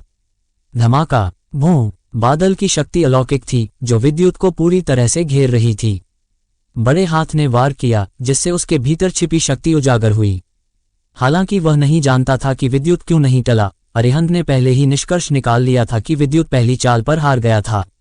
हालांकि उसने अभी अभी अराजक मेघ मर्म भेदी हस्त में अपनी शक्ति का केवल 70% ही उपयोग किया था, लेकिन ये किसी भी सामान्य शुरुआती चरण के नश्वर शोधन आत्मा क्षेत्र अभ्यासी को आसानी से हराने के लिए पर्याप्त था। इस विद्युत ने अभी अभी सफलता हासिल की थी और वह इस चाल को बिल्कुल भी सहन नहीं कर सकता था, और न ही वह इससे टला था। लिनिया की ठंडी आंखों में एक चमक कौंधी। वह अरिहंत की शक्ति के बारे में बहुत स्पष्ट थी। हालांकि वह भी नहीं समझती थी कि विद्युत क्यों नहीं टला। वह जानती थी कि विद्युत इस तरह हार नहीं मानेगा। जैसे ही अरिहंत ने सोचा कि सब कुछ खत्म हो गया है, घूमती हुई बादल की शक्ति के केंद्र से एक स्पष्ट हंसी गूंज उठी। अरिहंत, क्या ये तुम्हारी शक्ति है? इससे ज्यादा कुछ नहीं। भों, हल्की सुनहरी दिव्य युद्ध शक्ति उसके चारों ओर घूम रही थी। विद्युत ने अपने मुट्ठी के हवा से बादल की शक्ति को तोड़ दिया, 5 झांक बादल की शक्ति के हाथ को तितर बितर कर दिया और अरिहंत की आंखों में फिर से दिखाई दिया। विद्युत जरा भी अस्त व्यस्त नहीं था। उसके सुंदर चेहरे पर उसकी शानदार आंखें एक शक्तिशाली अर्थ के साथ झिलमिला रही थीं। अरिहंत के वार को विद्युत ने पूरी तरह से रोक दिया था और वह पूरी तरह से सुरक्षित था। ये कैसे संभव है? इस दृश्य ने अरिहंत को पूरी तरह से चौंका दिया। एक चाल जिसके बारे में वह 90% निश्चित था कि उसने विद्युत को कोई नुकसान नहीं पहुंचाया था। गहरा चांदी का आत्मा चंद्रमा धड़का और अरिहंत ने तुरंत विद्युत के लिए अपने सभी पिछले तिरस्कार को छोड़ दिया। आखिरकार वह खुद एक प्रतिभाशाली था और वह एक ही गलती 2 बार नहीं करेगा। विद्युत, तुम्हारे पास वास्तव में कुछ कौशल है। अच्छा, दूसरी चाल, मैं अब और पीछे नहीं हटूंगा। अराजक मेघ मर्म भेदी हस्त, विपदा मेघ उतरता है। धमाका, गहरा चांदी का आत्मा चंद्रमा चमकदार रोशनी के साथ चमका। अरिहंत आकाश में चढ़ गया। उसके हाथ बादल की शक्ति से भरे हुए थे। उसकी शक्तिशाली युवान शक्ति बिना किसी आरक्षण के उजागर हुई। आकाश से 10 झांक बादल की शक्ति का विशाल हथेली उभरा, जो ऊपर से उतरने वाली एक अजेय आभा को लेकर विद्युत को दबा रहा था। इस चाल के साथ अरिहंत ने पूरी कोशिश की। अरिहंत द्वारा उजागर की गई शक्ति को महसूस करते हुए लिनिया ने सहज रूप से जाना कि अगर उसे इस चाल का सामना करना पड़ा तो उसे भी इसका विरोध करने के लिए अपनी पूरी कोशिश करनी होगी। आकाश से उतर रहा है। अच्छा, हा, भू राक्षस व्याघ्र अग्रगामी मुष्टि, मेरे लिए तोड़ो। भू, हल्का चांदी का आत्मा चंद्रमा तैरता और डूबता रहा और दिव्य युद्ध शक्ति प्रसारित हुई। विद्युत के पीछे 10 झांक सुनहरी भयंकर बाघ की छवि संघनित हुई। फिर विद्युत के दाहिने मुट्ठी में दौड़ गई, एक बाघ के सिर में बदल गई, सीधे ऊपर की ओर वार किया। गरज, 10 झांक सुनहरी बाघ का सिर दहाड़ा। जानवर के राजा की एक दुखद आभा व्यापक बादल की शक्ति को फाड़ रही थी, जो 10 झांक बादल की शक्ति के विशाल हथेली से हिंसक रूप से टकरा रही थी। धमाका, भूं, एक शक्तिशाली उतार चढ़ाव फैल गया और अरिहंत ने अचानक अपने बादल की शक्ति के विशाल हथेली के नीचे से आने वाली एक अनूठा असीम शक्ति को महसूस किया। उसकी चौंक गई आंखों में एक सुनहरी बाघ के सिर ने बादल की शक्ति के विशाल हथेली को फाड़ दिया, जिसमें आश्चर्यजनक शक्ति फूट रही थी।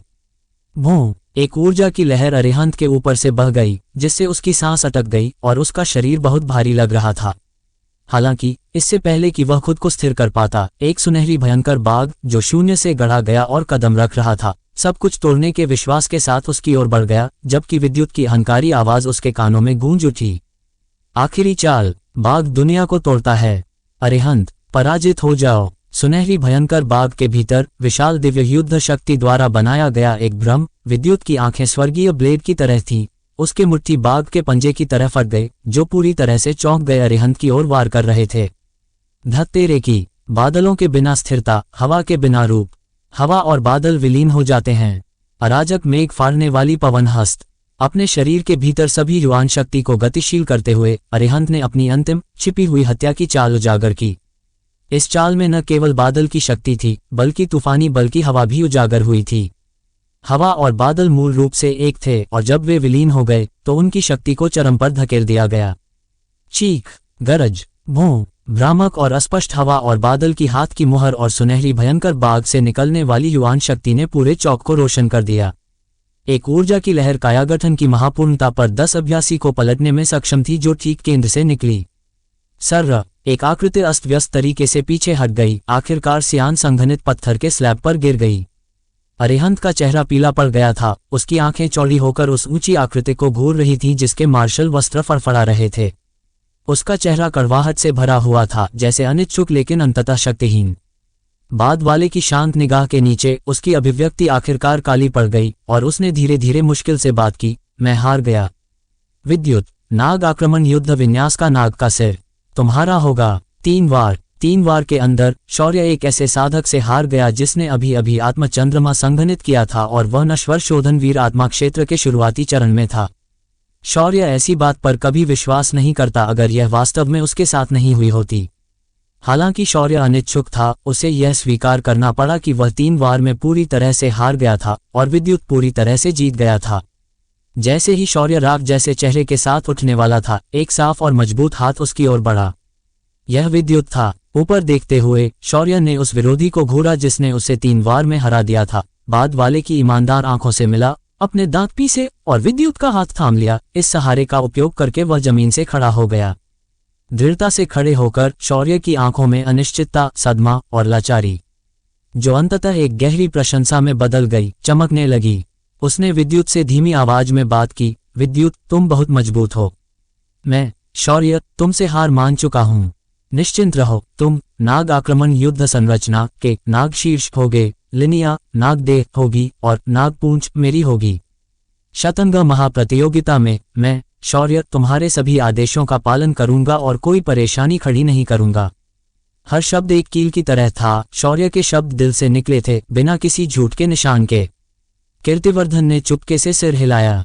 ये शौर्य का चरित्र था। हालांकि यह बच्चा अभिमानी था और हमेशा अपने साथियों को नीचा देखता था, खुद को श्रेष्ठ मानता था और मानता था कि ताकत ही नियम है।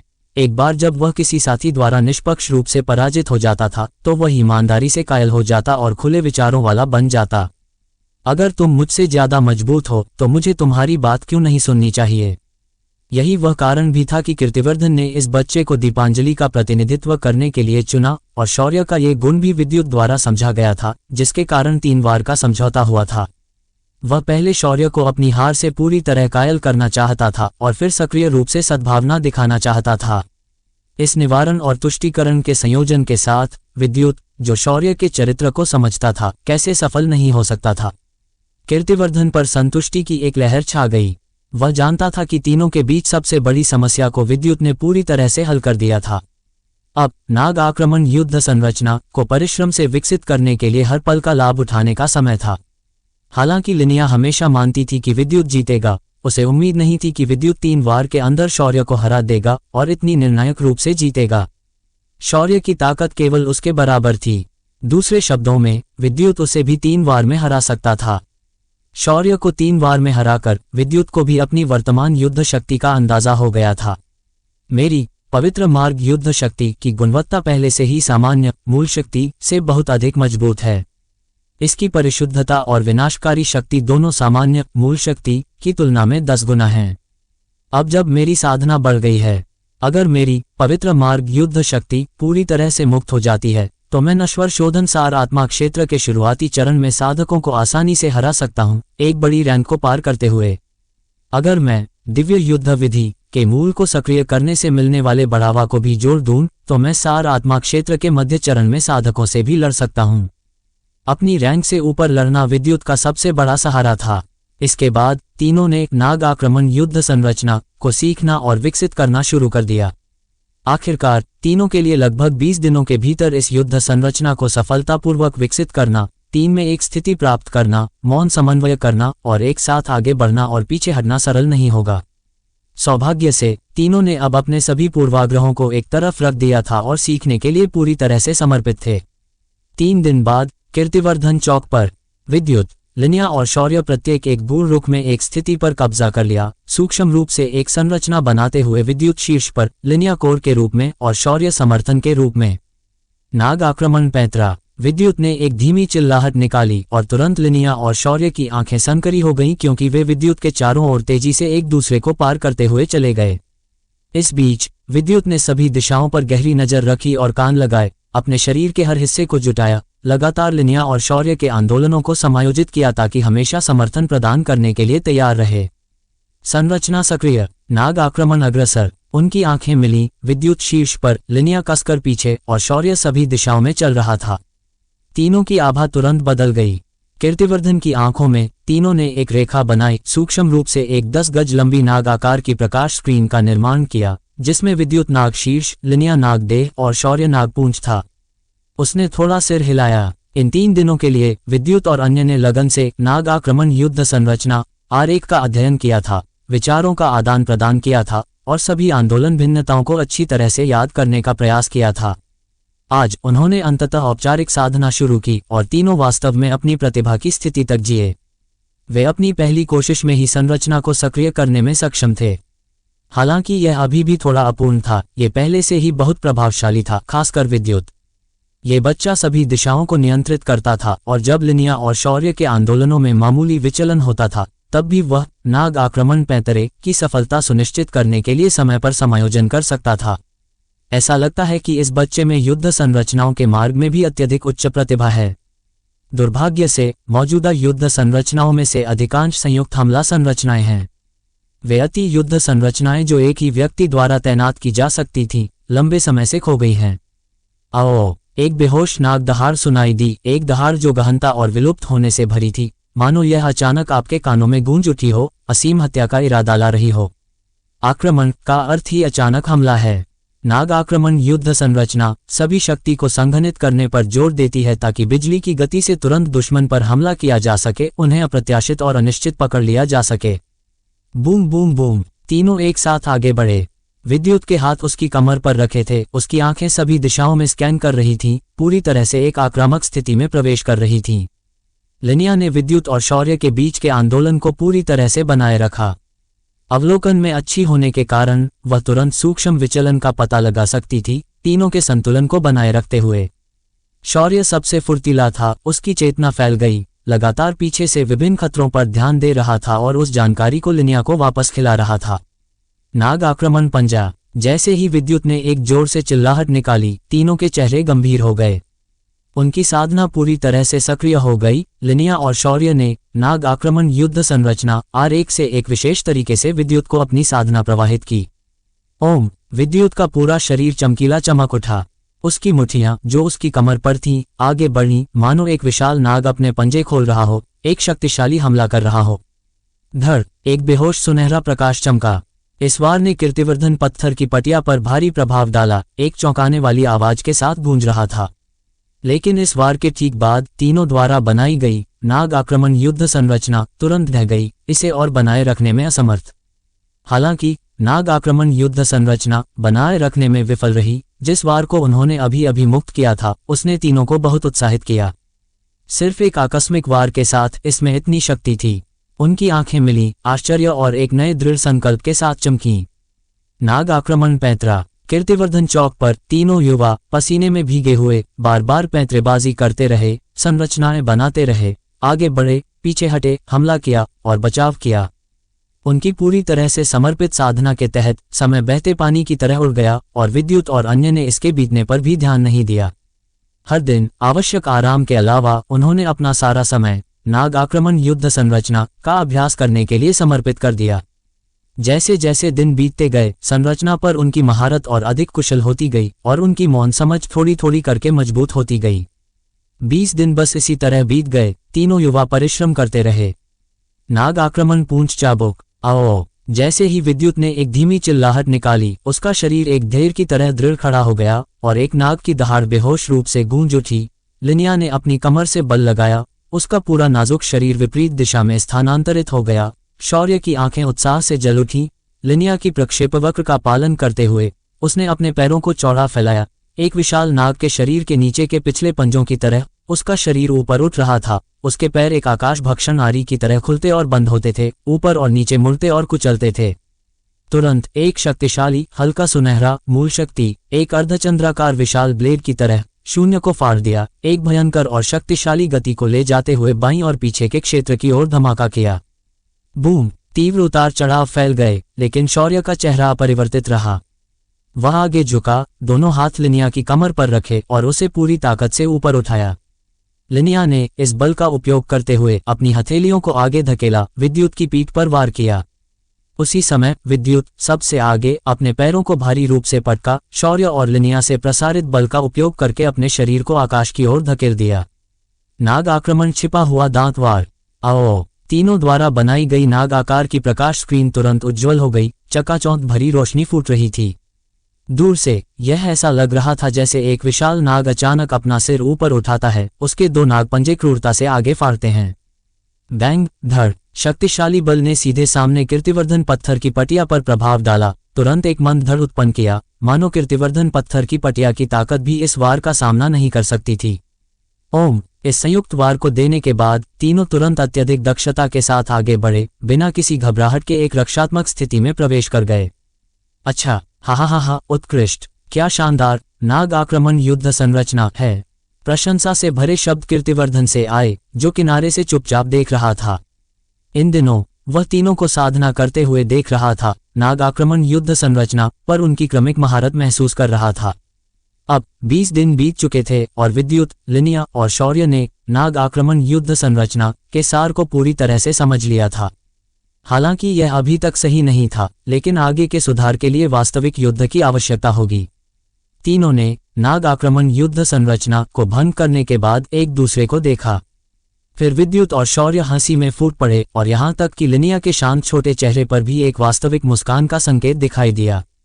20 दिनों के भीतर नाग आक्रमण युद्ध संरचना पर आखिरकार हमने महारत हासिल कर ली है। हा, ऐसी शक्ति के साथ हमें दीपांजलि महानगर को इस शतरंग महाप्रतियोगिता टीम युद्ध में डरने की कोई बात नहीं होगी।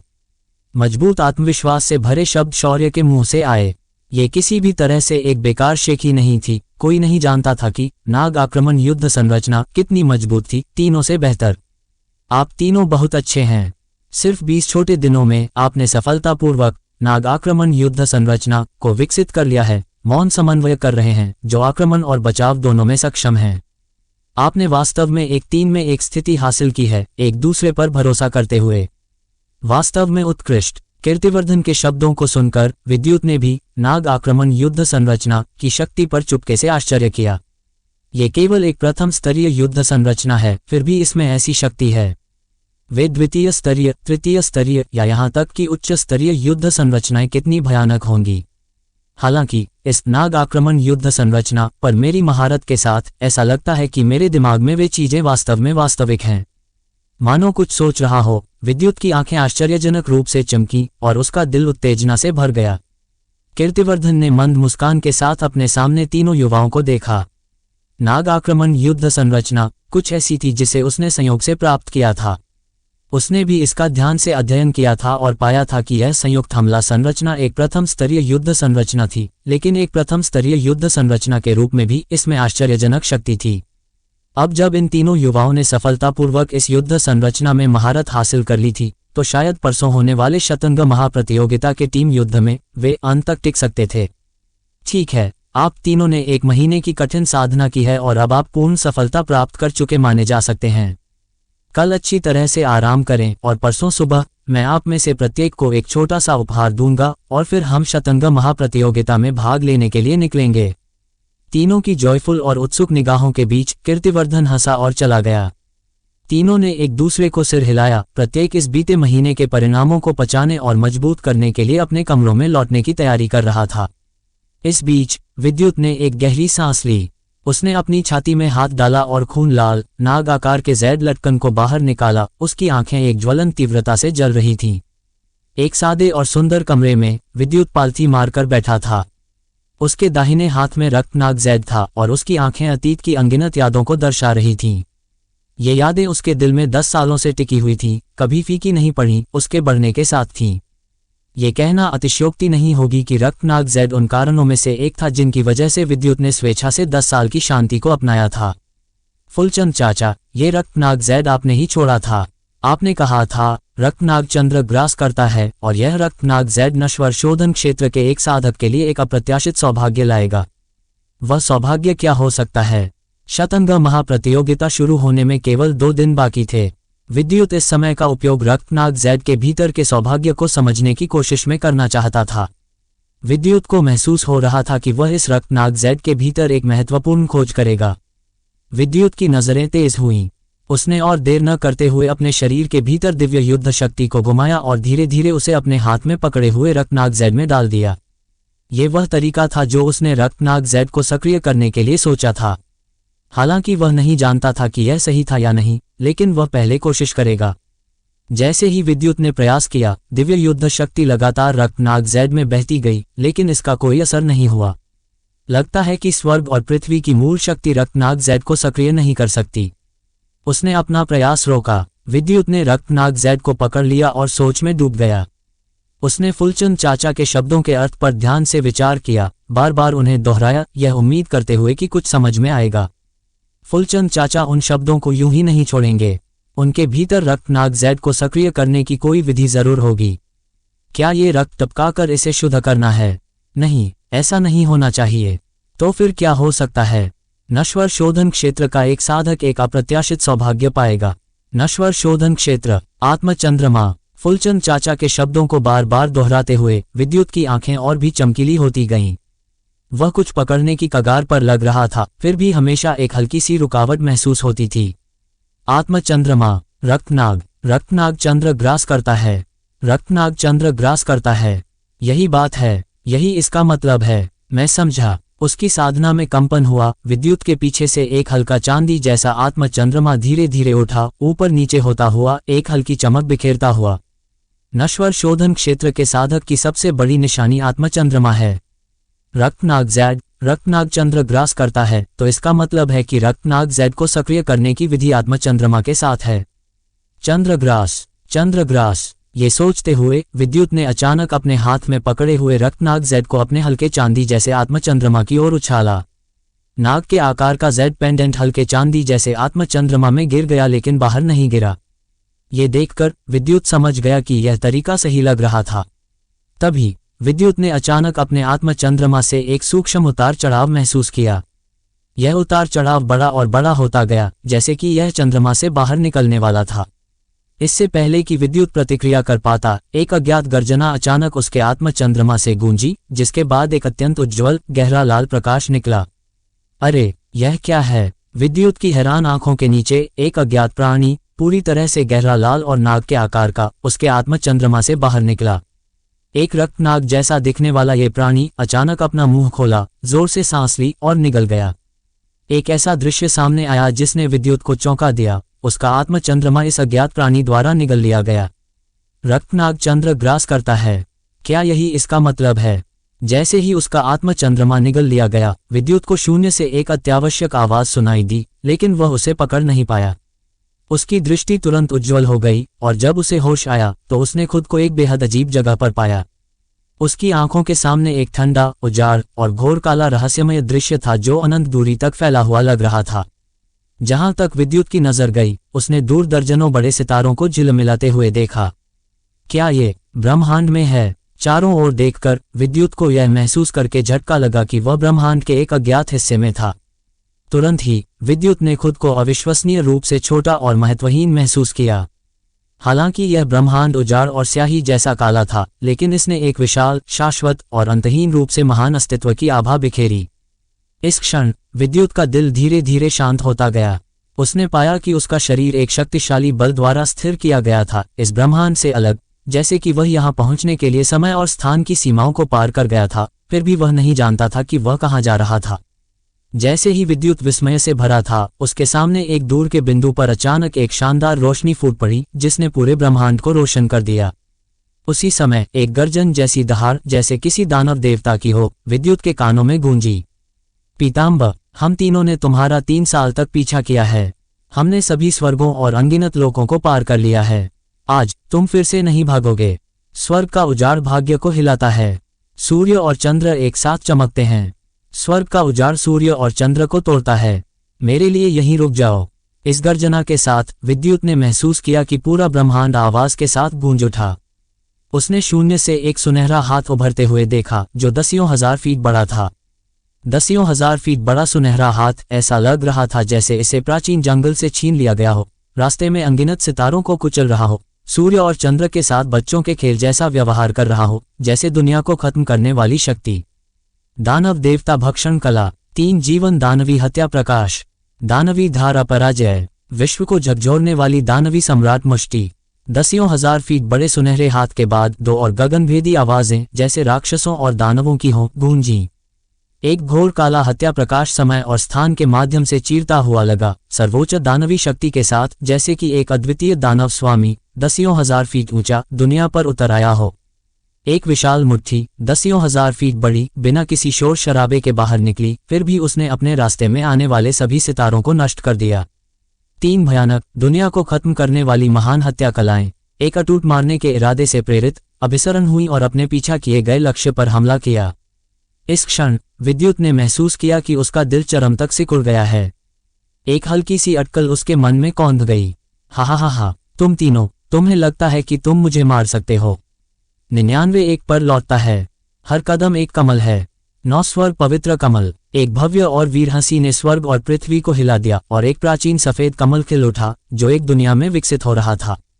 इस कमल में 9 पंखुड़ियां थीं और जैसे ही शून्य कांपा, 9 पंखुड़ियां खुल गईं और एक पवित्र आभा, प्राचीन और आधुनिक समय से चीरती हुई, सभी दिशाओं को घेर लिया। 9 पंखुड़ियों वाला सफेद कमल शून्य में खिल गया, हथेली, मुट्ठी और हत्या के प्रकाश को पूरी तरह से रोक दिया। तुरंत एक भयानक शक्ति के साथ फट गया जिसने ब्रह्मांड, सूर्य और चंद्र को फाड़ दिया। दिखाई देने वाले बड़े तारे तुरंत टूट गए, ब्रह्मांडीय धूल में बदल गए और 4 शानदार रोशनी दसियों हजार मील तक फैल गईं। अगर विद्युत एक अजीब स्थिति में नहीं होता तो वह बहुत पहले ही शून्य में बदल गया होता। शानदार रोशनी गायब हो गई और विद्युत की पुतलियां सिकुड़ गईं। उसने स्पष्ट रूप से तीनों आकृतियों को देखा जिन्होंने सुनहरा हाथ, भयानक हत्या प्रकाश और दुनिया को हिलाने वाली विशाल मूर्ति को उजागर किया था। नेतृत्व करने वाला एक आदमी था जिसने सुनहरा कवच और एक सुनहरा शरीर पहना था, 9 फीट लंबा, उसका चेहरा ढका हुआ था। जैसे ही वह चला, उसकी आभा आसमान तक बढ़ गई। वह एक अजेय प्राचीन देवता जैसा था। बाईं ओर का व्यक्ति काले दानवी लपटों से घिरा हुआ था, उसके चारों ओर लगातार जंजीरें चमक रही थीं। उसके चारों ओर का स्थान झिलमिला रहा था, जैसे कि शून्य भी उसके चलने को सहन नहीं कर सकता था। दाईं ओर का व्यक्ति एक साधारण सुंदर वस्त्र पहने हुए था, कोई विशेष आभा नहीं छोड़ रहा था और उसका चेहरा भी ढका हुआ था, फिर भी उसने एक बेहद भयावह दानवी आभा बिखेरी। ये तीनों आकृतियां विशिष्ट थीं और विद्युत को वे तुरंत याद आ गईं। जैसे ही विद्युत की नजरें आगे बढ़ीं, वह उस व्यक्ति को देखना चाहता था जो अकेले इतनी भयानक 3 सत्ताओं का सामना कर सकता था।